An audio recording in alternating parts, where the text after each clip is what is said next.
Trojans with Miranda, Cassie, Caleb, and me, Faith. today talking about the portrayal of the rage in the Greeks and the compassion in the Trojans in the story The Iliad and the movie Troy. From the beginning of both the Iliad and Troy, it is obvious that their themes are different. In the beginning of the Iliad, the story begins with Achilles' rage. However, in Troy, the Greeks' desire is for their names to live on, to have a legacy. The point of view for the Iliad was third-person omniscient. However, the point of view of Troy was from Odysseus. Finally, in the Aeneid, Aeneas tells his own story. So in the Iliad, Prince Paris is invited to stay with Menelaus and his beautiful wife Helen. When Menelaus goes off to a funeral, Paris takes the opportunity to take Helen to Troy, thus beginning the war. Whereas in Troy, Helen and Paris are having an affair. Paris is invited to a party hosted by Menelaus, and then Helen willingly goes with Paris to Troy.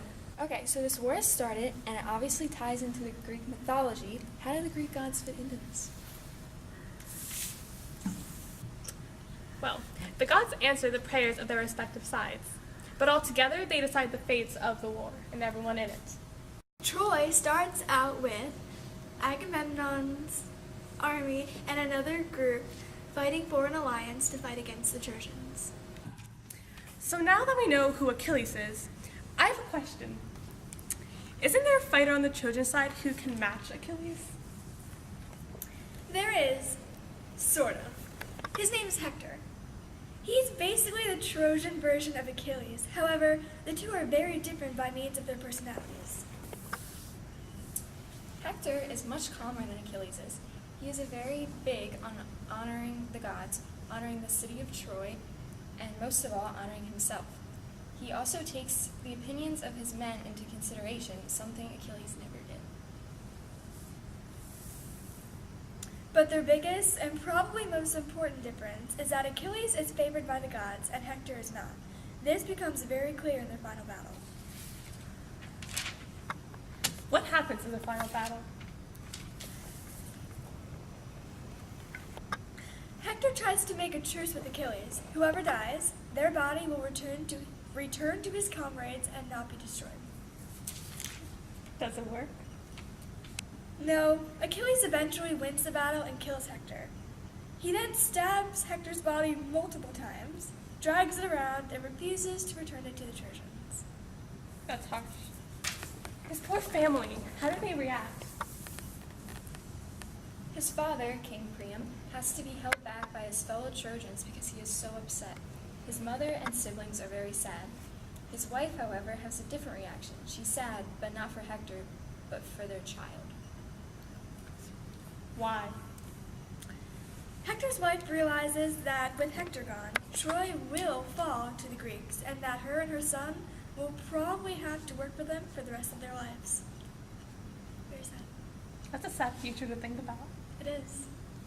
So I just have a question to ask you. So,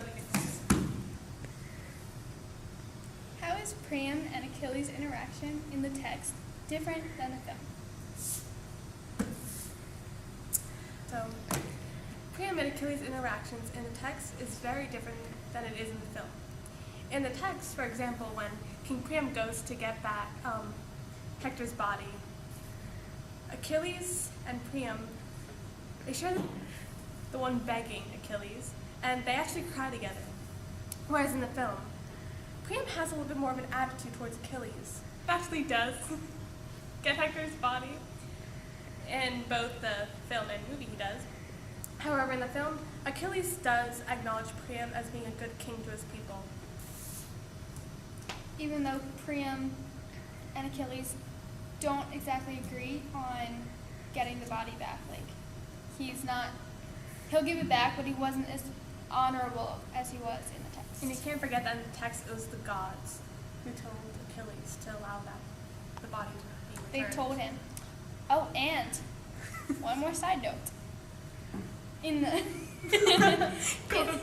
in the Iliad, he was being given a ransom of all the gold in Troy. All the gold Priam had, he was giving to Achilles to have the body back. None of that happened in the movie. Why? I don't know. Probably because he had that attitude. But in both the film and the text, Achilles is shown having a lot of honor towards Priam and the Trojans by letting them have 11 days to mourn for Hector. Just that Achilles and Agamemnon, they're on the same side, but they seem to have this sort of grudge and these conflicts towards each other. So how does that tie in, considering they are both on the Greeks? Well, Agamemnon is pretty greedy, and in both the Iliad and the movie, it's easy to tell he hates Achilles because of the way the gods love him, and he's basically jealous. Why? But okay. He doesn't value honor or respect like the Trojans do, and Achilles does on some level, but not as much as the Trojans. And he's an overall tyrant. Achilles, on the other hand, strives for a legacy and loves the idea of his name living on for thousands of years. I'd say he was pretty successful in that wish because here we are still talking about him. He may be legendary, but let's not forget how many people he's killed without a second thought. He hates Agamemnon just as much as Agamemnon hates him, and fights for no one but himself. What about some of their conflicts, like when Agamemnon steals Briseis? Why? He takes her because he knows Briseis is the prize of Achilles, and Achilles really values her, and we think he kind of likes her. But that's out of the question. Anyway, he's basically using Briseis as a bride to get Achilles to fight for him because he knows the only way he'll win is with Achilles. So, the last battle Agamemnon ever fights. This is his oath. Swears by it. He says he will end Agamemnon's conflicts by killing him. That's the only way to end his conflicts. How was the horse portrayed in Troy, the movie? It's an intelligent and simple idea to get a handful of Greeks into Troy to take over the city. It was easily overlooked by the Trojans because they believed it appeared to the offerings of the gods, which pleased the Trojans. As we have discussed, the Greeks are seen as strong and brutal, yet they are masterminds in war. How is this shown in Troy? Well, as it is seen, the Trojans find this largely built house on their beach with the Greeks not in sight. In the horse, the Greeks are hiding. So a group of soldiers hide in the horse, and we're hoping to get into the city of Troy in a sneaky way. Yes, the Trojans believe that this horse is an offering to a deity. After all of the Trojans go to bed, out come the Greeks, opening the gates and unleashing an attack, destroying the city of Troy. Wow. As savage as the Greeks were, they were able to manipulate the Trojans into letting them into their very own home, their one safe place. Yes, it is fascinating. And the Aeneid gives us insight and the inside words as well as the stunning visuals from the... How did that portray the Greeks as? As we know, the Greeks are all about honor and they are great at war. The text shows how raging and powerful the Greeks were and how that ties to their honors and beliefs.